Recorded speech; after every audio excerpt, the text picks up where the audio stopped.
Bien, hoy se tiene prevista una marcha en pro y también pues en contra, en pro de la educación sexual, pero en contra de algunos aspectos del proyecto de ley 61 y de las guías de educación sexual. En Panamá evidentemente vivimos un problema de salud pública. 4.480 jóvenes de entre 10 a 19 años han resultado embarazadas en un corto periodo. Esto hace un promedio de 32 jovencitas al día. El VIH es la tercera causa de muerte de grupos de entre 15 a 24 años. Y al parecer han surgido muchas opiniones, todos están en pro de una educación sexual, pero hay quienes difieren de la forma en la que se quiere traer este sistema en Panamá. Justamente para conversar y entender qué es lo que reclaman estos grupos, está con nosotros Ana Melisa Españó, tiene muy bien por qué saberlo, es abogada de familia, forma parte de la Alianza Panameña por la Vida y la Familia y está amablemente con nosotros esta mañana. Bienvenida, Ana Melisa. Primero, hoy tienen una marcha a las 4 de la tarde, ¿desde dónde parte y cuáles son los puntos principales que reclaman en esta marcha? ¿Qué tal, Guadalupe? Buenos días, gracias. Efectivamente, hoy la marcha es a las 4 de la tarde, el punto de convocatoria es la Iglesia del Carmen, marchando hasta la Plaza 5 de Mayo.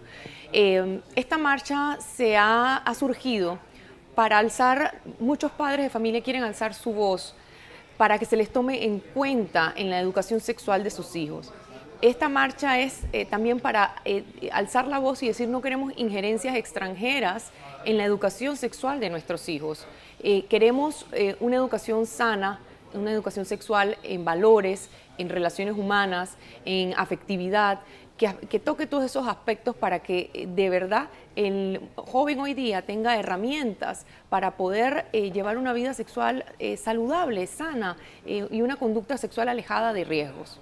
Vamos a desglosar un poquito las propuestas para hacerlo entendible a la población. En este momento está en primer debate el proyecto de ley 61 que recordemos viene desde el año 2014, aunque desde el 2008 se intenta proponer esto en la Asamblea de Diputados. Ustedes hablan de que este proyecto de ley 61 lesiona la patria potestad. ¿De qué manera lesiona la patria potestad? El proyecto de ley en sus artículos, especialmente artículo 8, cuando habla sobre cuando el proveedor va a otorgar servicios de salud a toda persona, incluyendo los menores de edad, si ese niño o ese joven tiene un problema de salud, se le va a vincular, a través de ese proyecto de ley, se le va a vincular al padre de familia, a través de la Asociación de Padres de Familia y a través o la Escuela para Padres.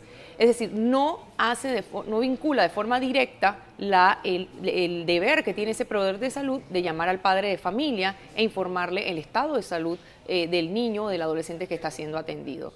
Cuando hablamos de las objeciones al proyecto de ley, precisamente es porque el proyecto de ley hace referencia a un programa que se llama ACE, Educación Sexual Integral.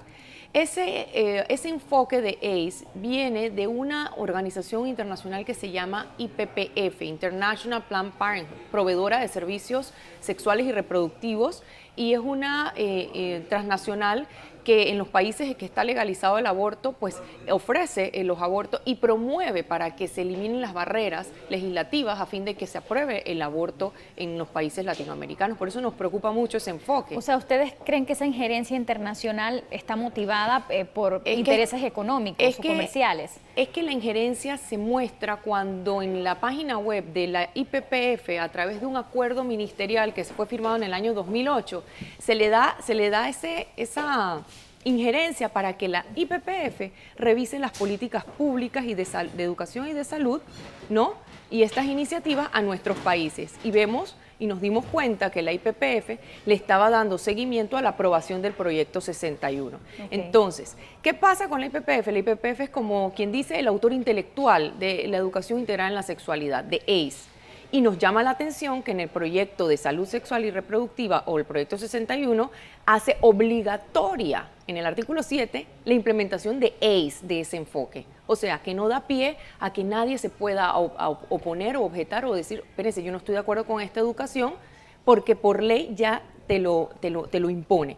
Entonces, nos preocupa que ese marco no se ha dejado, no se ha aclarado, y por más que digan que es un problema de semántica, cuando ya tú sabes que el autor intelectual de ese proyecto tiene un eje temático muy específico. ¿Qué proponen entonces ustedes al no estar de acuerdo con ACE? ¿Cuál es la solución si están también de acuerdo que se dé educación Fíjese, sexual. hay tantos programas de educación sexual que se han venido implementando en nuestro país que no entendemos por qué se tiene que utilizar el programa o el enfoque que más controversia ha causado en todos nuestros países latinoamericanos.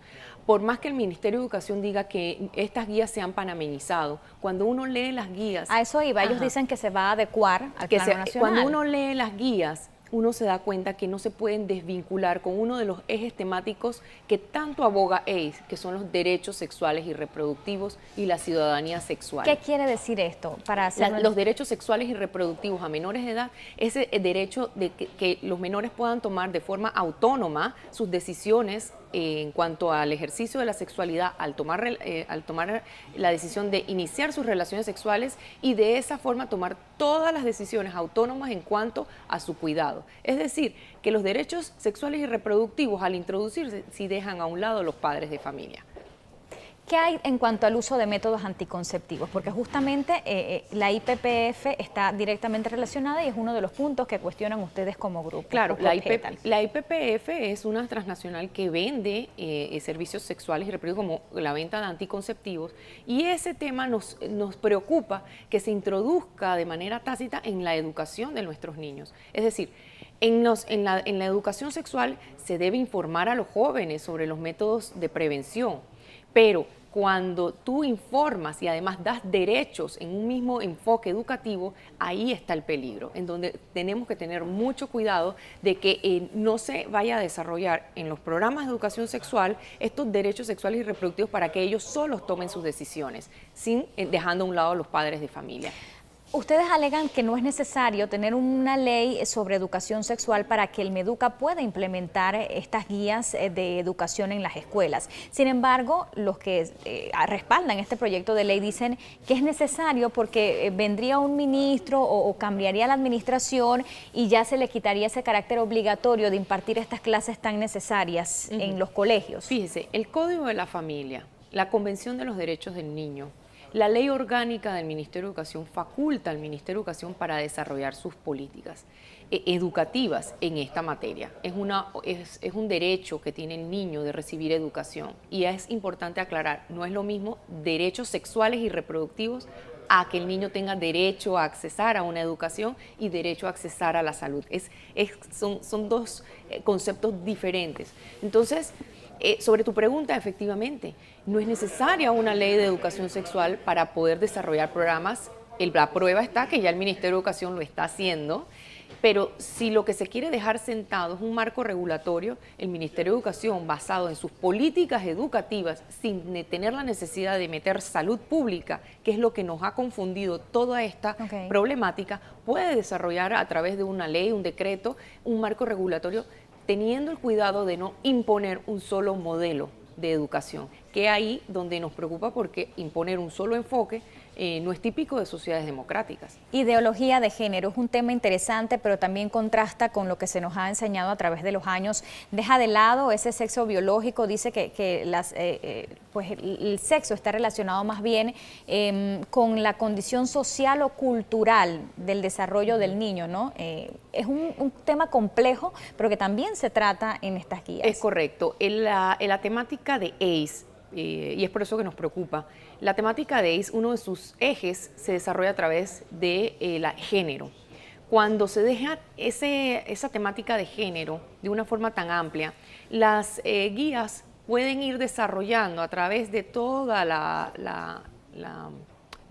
los manuales un concepto confuso sobre de que no importa con qué sexo tú naciste, el género es una construcción cultural.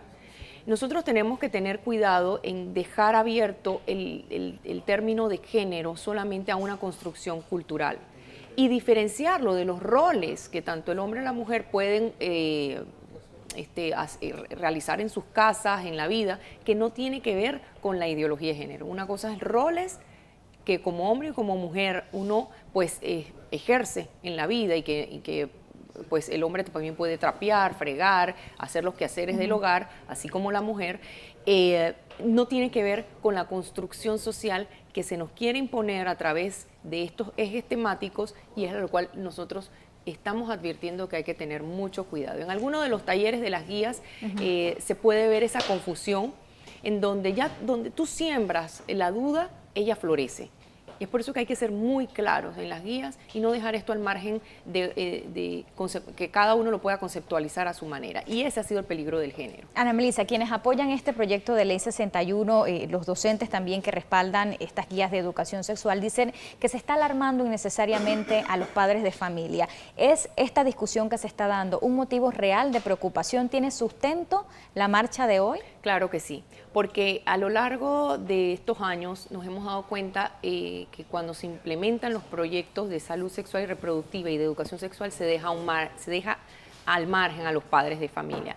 Y los padres de familia se les debe, el gobierno, el Estado le debe de dotar todas las herramientas para poder instruirse también, si no lo sabes, en una materia tan delicada que va a incidir en la vida de sus hijos. Por eso es que cuando uno ve un programa de educación sexual en donde ve los ejercicios, los talleres y que en ningún momento dice, mira, acude a tus padres para que te orienten y si no saben, pues háblalo en el colegio, pero que se le dé esa relación, que el padre de familia esté involucrado, siempre y cuando no se trate de un caso de abuso, obviamente.